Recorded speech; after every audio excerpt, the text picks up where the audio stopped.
we did do a Bitcoin transaction last month, and it was a great sort of use case proof of how easy and how that technology could really be leveraged for payment opportunities. Buyer and a seller coming to the closing table and literally scanning a QR code across the table and payment being done in 10 seconds with 70 cents as the cost. That was really powerful. Chip Ridge. He owns Millennium Title. He's a regional full-service escrow and title insurance provider. He also formed Encrypted Estates to focus on blockchain for title and escrow. How are you, Chip? Doing great. Dialing in here remotely down in Florida for spring break, so thanks for having me. Thanks for coming on. So a lot of questions from a lot of the other guests, it revolves around your niche. And that's actual transactions being done on chain, specifically deeds, and what role title is going to play as this market grows out. So what are your thoughts there? Yeah, no, it's very interesting. It's one of those, it's funny, you talk to so many different people, and we've been working on this about a little bit over a year and a half with Encrypted Estates and sort of just surveying the landscape, trying to understand where the intersection is going to be between the technology capabilities and what our role is as a title and agent, insurer, and transactional manager for that intent. And it's really taken us down a bunch of different paths, Chris. And to be very candid with you, we're coming back to trying to really pioneer the deed on chain. We feel very strongly that there's a lot of compelling use case, but the most important thing that we can focus on right now is getting people to actually adopt the utilization. So actually providing people with that opportunity to put their deeds on the blockchain. So that's a big focus point of ours. And that's are there any deeds on chain right now? I'm not aware of any that are at this point. There wouldn't be any legal utility to doing that. Full disclosure. You still have to record with the clerk's office. There are some municipalities that have looked at some pilot programs to put deed on chain. Cook County was one of the first outside in the Chicago land area, and they did a pilot program with blockchain as the baseline for indexing and had some really positive results and feedback. The challenges is getting vast adoption across the line. So I think somebody had talked earlier on today's show about doing like sort of digital twins, and I think that's where we're going to start. We're going to have a very still traditional model, but we're going to start to see people that will put their deed on chain.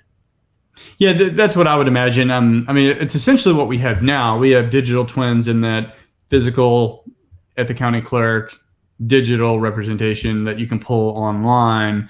But can we do that where it's on chain, and then you get the physical at the county clerk, and then eventually when your self-offer is completely digital? Because it seems like that makes things so much easier. But if say 10 years, that's where we're at. What role do you see title insurance playing in that?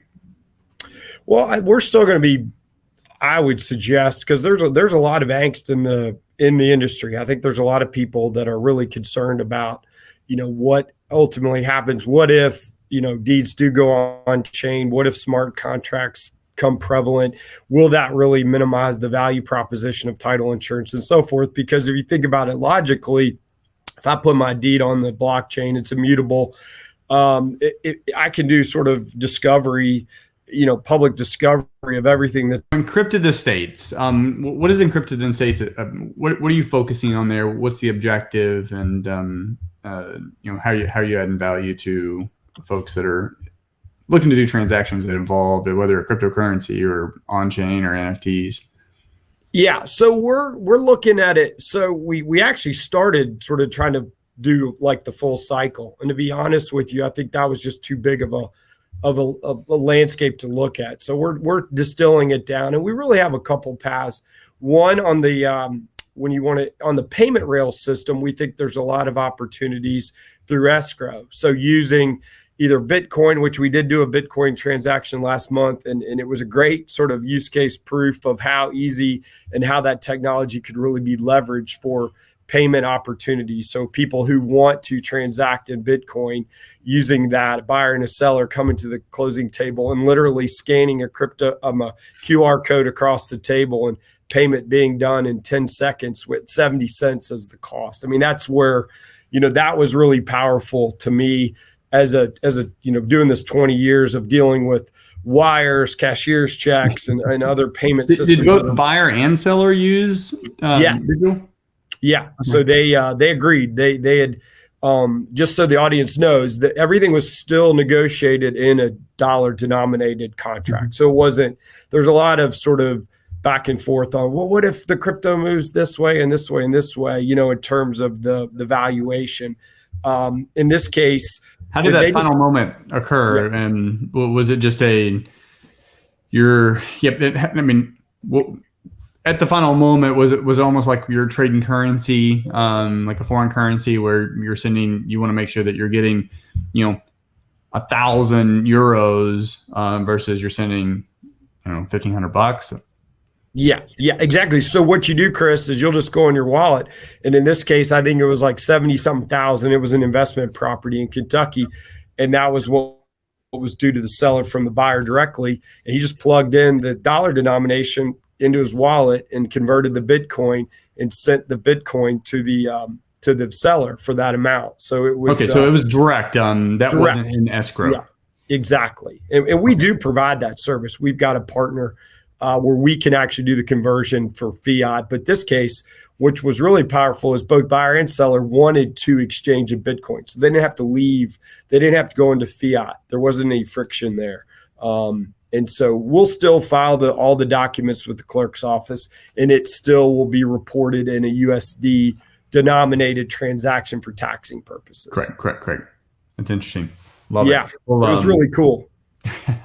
Well, look forward to following you more, and especially what Encrypted Estates and what you're doing over there, because there's a ton of work to be done, and it'll be interesting to see how that evolves. Like you mentioned, it's there's a lot, but we can't necessarily do everything yet.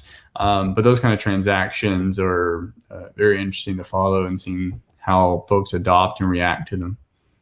No, and people like yourself doing this type of work of just spreading the information. And that's what I just tell everybody. It's about engagement, and hopefully it's about, people, thought leaders really, putting together opportunities for people to use the technology in a responsible way. And we see a lot of, we're seeing that pick up. Tokenization is a great example of that. And that's something that I think over the next year, it's going to be, normal for people to look at that as an option, which is really exciting. Love it. Thank you very much, Chip. Yeah, thanks so much, Chris. Take care.